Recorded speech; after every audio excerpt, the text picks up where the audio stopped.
Bulut belgisi, tanıtkan anı alıstan. Ak kalpak kiygen sendagi, babalar okşop danışman.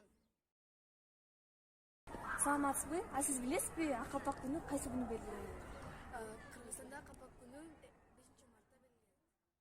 Ильясбеке, қалпақтан сөз қайсы тілден келіп шығарын білесіз бе? Ооба билем. Бул калпак деген сөз негизи бул турк тилинен келип чыккан. Бул калпакты айтып алып турчу жанагы. Мне всегда было интересно, что означает ак-колпак.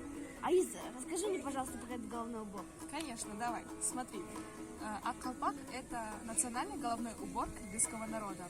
Видишь вот эту вот кисть? Да. Она олицетворяет потомство и также почтение предков.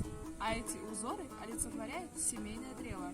Также вот эти вот 4 пересекающиеся полоски, они означают солнце и также жизнь. И, конечно же, каждый ак-колпак шьют из белого войлока, что, кстати, и привело к названию этого головного убора ак-колпак, что и означает белый головной убор.